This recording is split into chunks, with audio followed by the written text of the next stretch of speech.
kembali bersama kami di Rampai Pagi bersiaran secara langsung dari Kompleks Penyiaran RTB Sungai Akar. Dan seperti yang kita janjikan, kita membawakan audio pada hari Jumaat ini segmen Ilid Rohani. Betul. Ya? Ilid Rohani, Alhamdulillah rasanya segmen yang memang ditunggu-tunggu, ada pengikut dan peminatnya tersendiri.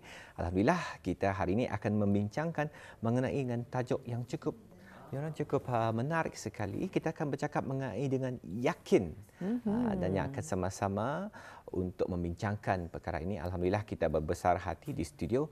Kita telah pun menjemput Yang Mulia Datuk Hajah Mahsuriati Haji Yahya, merupakan seorang bekerja di Institut Pusat Penataran Ilmu dan Bahasa di Universiti Islam Sultan Syarif Ali. Apa kata kita terus saja sapa beliau. Assalamualaikum Dr. Assalamualaikum.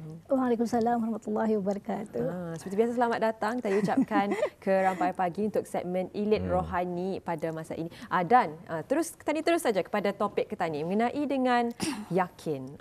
Apa kaitannya yakin ini dengan kerohanian kita ni? Apa definisinya? Jadi kita ni serahkan kepada Dr. Hajah. Silakan. Baik.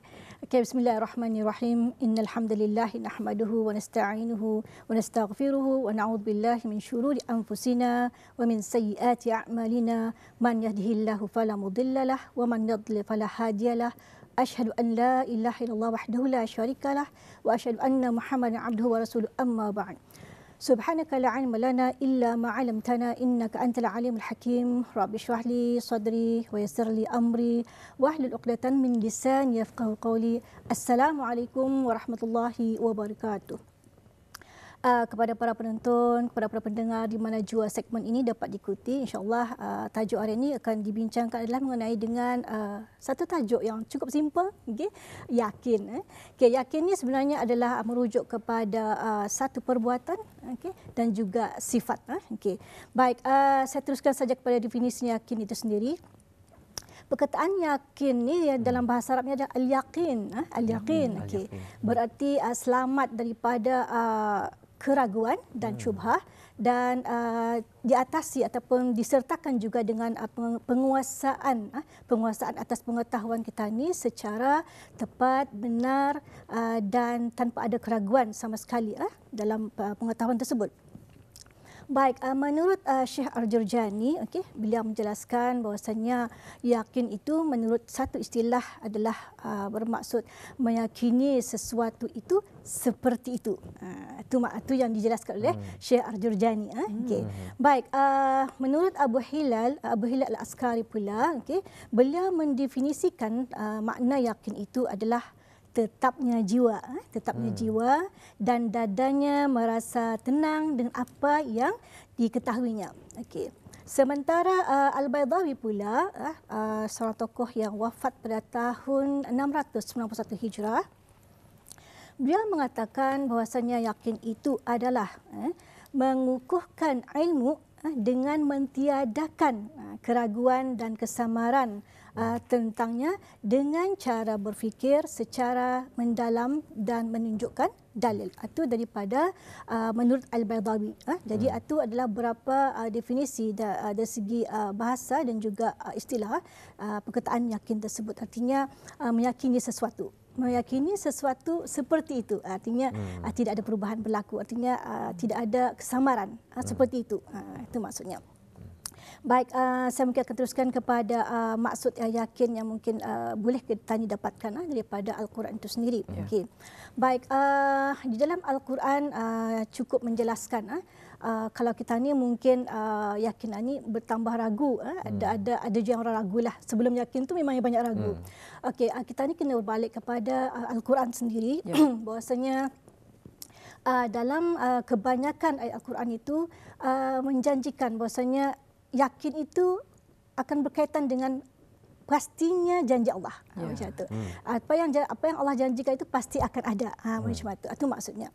Jadi memang banyak ayat Quran yang Allah Taala janjikan dengan sesuatu, cuma mungkin yang jadi persoalan kita ni mungkin kadang-kadang kita ni atas sebab kurang sabarnya kita ni, kadang-kadang kita ni mengatakan kita ni berdoa, doa kita ni indah dikabulkan, jadi kita ni menjadi tidak yakin. Okay. Atas sebab kita ni berdoa, doa tidak mengabul, maka tidak menjadikan satu keyakinan kita ni. Jadi keyakinan kita ni mula kendur. Okay. Baik, dalam hal tersebut, sekali lagi Allah Ta'ala mengingatkan kita ni bahwasanya hendaklah kita ni bersifat yakin terus dengan apa jua. Okay? Artinya kalau kita ni yakin terus berarti keimanan kita ni bertambah di sana kedudukannya. Jadi kalau misalnya kita ni indah sabar, berarti kesabaran kita itu masih perlu diperbaiki untuk ditambah levelnya supaya nanti sampai arasnya kepada membawa kita kepada satu keyakinan kita kepada Allah Subhanahu Wa Taala sekaligus menambah keimanan kita sendiri sebenarnya. Itu yang digambarkan ataupun yang disebutkan di dalam banyak ayat Al-Quran bahwasanya janji Allah Taala itu adalah satu yang pasti macam itu. Jadi mungkin of course tidak sama dengan kita ni janji manusia mungkin ada lagi kurangnya, mungkin janji manusia ada lagi salahnya, ada lagi tidak tepatnya, kadang-kadang mungkin tidak tertunai macam itu ataupun kadang-kadang ada satu ketika janji kita ni tidak dapat kita ni tepati atas sebab-sebab tertentu macam itu. Jadi memang berlainan lah antara janji Allah Taala dengan janji manusia sesama manusia yang pastinya janji Allah itu pasti akan ada, tinggal saja lagi lambat akhir ataupun lambat awalnya lah bila akan terjadinya ataupun bila akan tercapainya janji-janji tersebut. Tinggal sekali lagi kita ni barangkali kalaupun ada janji Allah tersebut mungkin memerlukan pemikiran kita ni melihatnya dari satu sudut yang lain. Macam itu.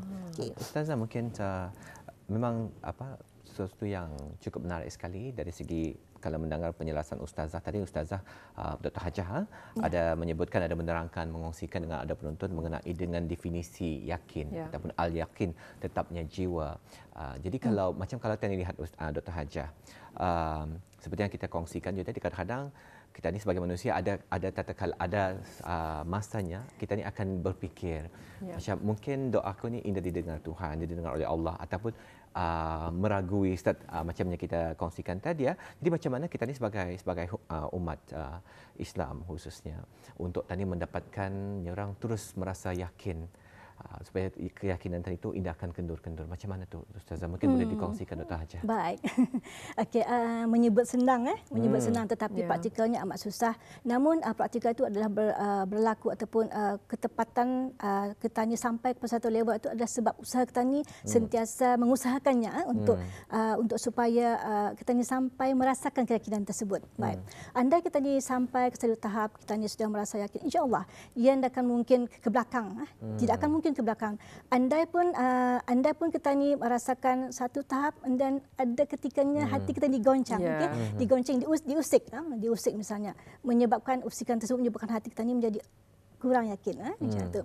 Jadi berbaliklah kita ni semula bahwasanya dalam proses untuk kita ni sampai ke satu tahap yakin tersebut memang ada ujiannya, sebagaimana saya sebutkan tadi, terkait di sana adanya usikan-usikan dalaman yang saya yakin semua orang ada, semua orang merasakannya, semua orang mendengarnya. Jadi antara usikan dalaman dengan kita ni punya luaran sendiri, hendaklah kita ni sebagai yang luar itu lebih kuat mempertahankan dalaman tersebut. Andai usikan dalaman tersebut adalah usikan yang agak membawa ke negatif hasilnya, macam itu. InsyaAllah. Dan berkaitan dengan doa tadi, bagaimana kita yakin dengan doa, Yang sebenarnya timbulnya cerita ketidakyakinan tentang kedudukan doa ini adalah sebabkan seseorang yang berdoa itu ia mengharapkan doanya terus disambut, terus menjadi.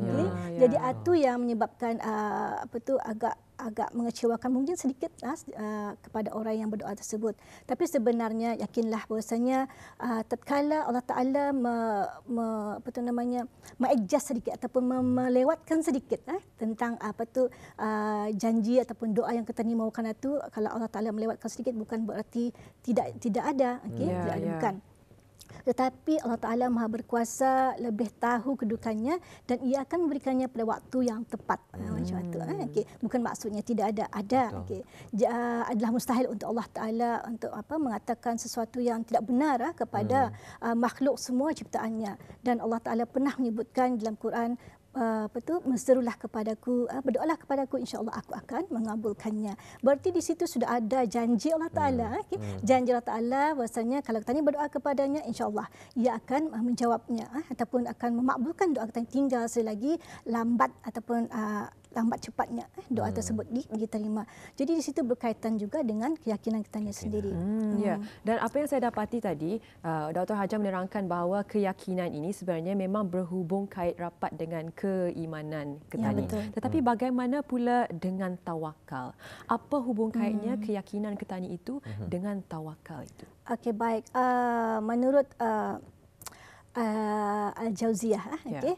Al-Jauziyah mengatakan iman itu sebenarnya adalah yang berkait dengan amalan-amalan hati kita ni dan juga amalan-amalan anggota tubuh badan kita ni yang lainnya. Sementara tawakal itu adalah yang menjadikan setiap yang kita ni laksanakan adalah merupakan satu ibadah dan dikaitkan dengan tawakal kita ni kepada Allah Taala atas setiap hasil yang kita temukan pada akhirnya kita ni sandarkan kepada Allah Subhanahu Wa Taala dan akhirnya di situlah letaknya tawakal kita ni yang sebenarnya. Dan tawakal dalam pada tahap tersebut akan sebenarnya menambahkan lagi keimanan kita ni kepada Allah Subhanahu Wa Taala sebenarnya. Jadi tujuan tawakal sana adalah menjaga sedikit sebagaimana contoh tadi, kalau kita ni berdoa, doa kita ni belum dikabulkan pada tahap tersebut, artinya kita ni berserah kepada Allah Subhanahu Wa Taala. Yakinlah kita ni pastinya akan ada pada satu hari nanti akan Allah Taala berikan. Jadi dalam saat itu kita ni bertawakallah dengan apa yang kita ni doakan atau kita ni pohonkan tadi sebenarnya macam itu. Alhamdulillah. Tawakal dan yakin. Tani yakin insya-Allah doa tani akan didengar oleh Allah Subhanahu Wa Taala seperti yang dijanjikannya Datuk Ustazah tadi. Ya sebenarnya menunggu masa dan saatnya Dr. Hajah. Mungkin Dr. Hajah rasanya kalau tadi berbincang mengenai yakinan ini banyak lagi soalan yang akan ditanyakan. Tapi di atas kesutukan waktu Dr. Hajah, rasanya mungkin kami boleh memberikan peluang kepada Dr. Hajah untuk barangkali membuatkan kesimpulan ataupun rumusan mengenai dengan topik perbincangan kita hari ini mengenai dengan yakin. Ustaz, silakan. Okey, baiklah, yakin itu sebenarnya sesuatu yang kita ni yakini seperti itu keadaannya, dan yakin itu adalah amalan-amalan hati kita ni juga dan berkait rapat juga dengan amalan-amalan anggota tubuh badan kita ni yang lainnya. Dan hakikatnya adalah kejujuran, ketulusan kita ni dalam kita ni meletakkan satu niat yang akhirnya menjadikan satu keyakinan, dan tawakal pula adalah rakan ataupun rakan rapat kepada yang iman tadi ataupun keyakinan tadi itu. Jadi keduanya berganding sama, okey, dan sama-sama membawa kita ni kepada satu keimanan yang mantap, dan dengan akhirnya kita ni lebih memahami kedudukan perjalanan kehidupan kita ni sebenarnya. Anda kita ni yakin dengan kita keimanan kita ni, dengan kita bertawakal kepada Allah Subhanahu Wa Taala, insya-Allah semuanya akan berjalan dengan baik, insya-Allah. Insya-Allah, amin ya rabbal alamin. Dan itulah yang kita ni harapkan dan kita ni doakan bersama, semoga keyakinan dan keimanan kita ni itu akan terus mantap. Walaupun ada bisikan-bisikan was-was yang Dr. Hajah katakan tadi, tetapi itu adalah lumrah kehidupan kita ni, dan kita ni sebagai manusia haruslah cuba untuk memperbaiki diri kita ni. Jadi kita diucapkan terima kasih ribuan terima kasih kepada Dr. Hajah Mas Suryati kerana sudi hadir ke Rampai Pagi untuk membicarakan mengenai dengan topik yang begitu meyakinkan kita ni pada pagi ini ya. Alhamdulillah. Jadi kami daripada Rampai Pagi mengucapkan terima kasih Dr. Hajah kerana menyediakan lagi Rampai Pagi untuk kami. Terima kasih banyak.